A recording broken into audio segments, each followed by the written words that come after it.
इस एपिसोड में ऐसा तूफान आने वाला है जिसने पूरी कहानी को हिलाकर रख दिया है। हर किरदार की किस्मत एक बार फिर बदलने वाली है। एक तरफ जहां आरती पर लगे आरोप उसकी जिंदगी को तबाह करने की कगार पर खड़े हैं, वहीं दूसरी तरफ अंजलि अवस्थी का वह रूप सामने आ रहा है जिसे देखकर दुश्मनों की रूह तक कांप जाएगी। यह एपिसोड सिर्फ एक कहानी नहीं, बल्कि बदले, साजिश और इंसाफ की जंग का ऐलान है। एपिसोड की शुरुआत होती है अंजलि और आरती के आमने सामने होने से। माहौल में इतना जहर घुल चुका है कि हर शब्द किसी हथियार की तरह चुभ रहा है। अंजलि का गुस्सा अब काबू से बाहर हो चुका है। वह आरती पर थप्पड़ बरसाती है और उसकी आंखों से बहते आंसू उसके दिल में छुपे दर्द को साफ बयां कर रहे होते हैं। अंजलि टूटे हुए स्वर में कहती है कि अगर इस आदमी को कुछ हो गया तो उस पर 200 करोड़ के कर्ज का बोझ आ जाएगा। बस्ती वालों का कर्जा, समाज की जिम्मेदारी और एक ऐसी जिंदगी जो सिर्फ बोझ बनकर रह जाएगी। अंजलि साफ शब्दों में कहती है कि वह यहाँ न घर बसाने आई थी और न ही औलाद पैदा करने। वह सिर्फ कर्जा चुकाने आई थी, अपनी जिंदगी को एक मकसद के साथ जीने आई थी। उसकी यह बात सुनकर आरती और ज्यादा टूट जाती है। उसे एहसास होता है कि वह एक ऐसे जाल में फंस चुकी है जहां से निकलना आसान नहीं है। दूसरी तरफ युवराज ठाकुर, दामोदर मौजूमदार और पूरा राजवंशी परिवार अभय की हालत पर हंसता नजर आता है। किसी को कोई पछतावा नहीं, किसी के चेहरे पर कोई डर नहीं। ये साफ हो जाता है कि यह सब एक सोची समझी साजिश का हिस्सा है। आरती रो रो कर सबको समझाने की कोशिश करती रहती है कि उसने गोली नहीं चलाई, लेकिन उसकी एक भी बात सुनने को कोई तैयार नहीं। इसी बीच भजन सिंह बड़ी चालाकी से रुमाल से बंदूक उठाता है ताकि उस पर फिंगरप्रिंट्स न आएं। यह एक छोटा सा सीन है, लेकिन यहीं से कहानी की असली सच्चाई झलकने लगती है।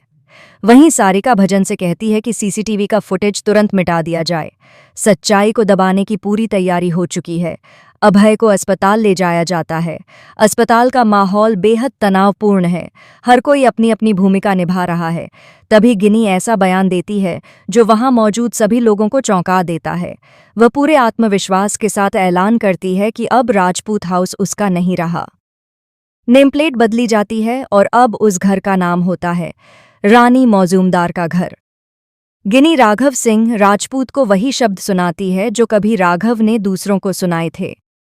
वह कहती है कि डॉग्स, बेगर्स और राजपूत, खासकर राघव सिंह राजपूत, अब इस घर में अलाउड नहीं हैं। यह पल राघव के लिए किसी सदमे से कम नहीं होता। उसकी आंखें फटी की फटी रह जाती हैं। वह खुद से पूछता है कि अब वह कहाँ जाएगा और कहाँ रहेगा। इसी समय अंजलि अवस्थी वहां पहुंचती है और राघव से कहती है कि वह उसके साथ उसके घर चले। वह उसे है पापा कहकर संबोधित करती है और यह साबित कर देती है कि रिश्ते खून से नहीं, बल्कि भरोसे और साथ से बनते हैं।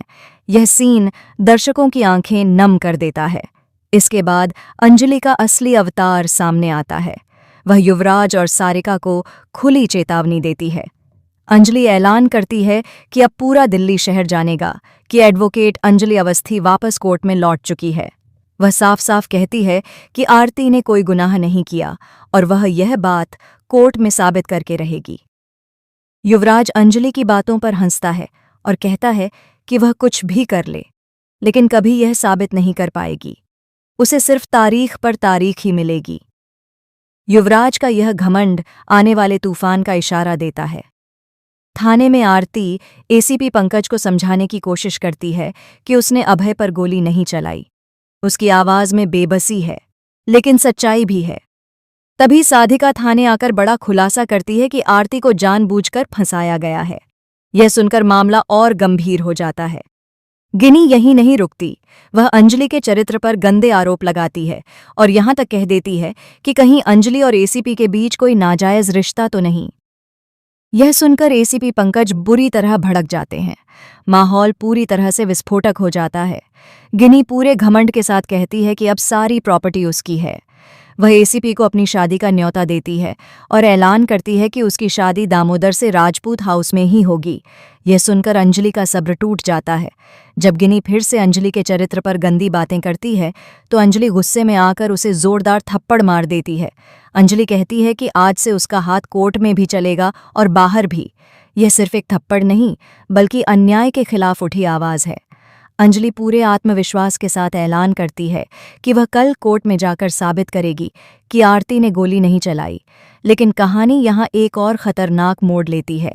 गिनी दामोदर को फ़ोन करती है और ठंडे लहजे में कहती है कि उसे अंजलि की लाश चाहिए।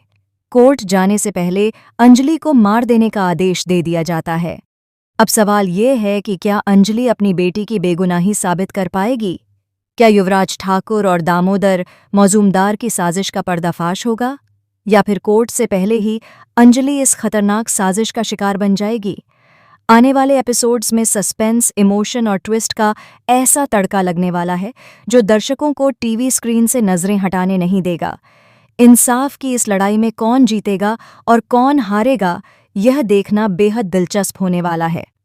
अगर आपको यह दमदार अपडेट पसंद आया हो तो वीडियो को लाइक ज़रूर करें और ऐसे ही लेटेस्ट और एक्सक्लूसिव सीरियल अपडेट्स के लिए चैनल को सब्सक्राइब करना बिल्कुल न भूलें।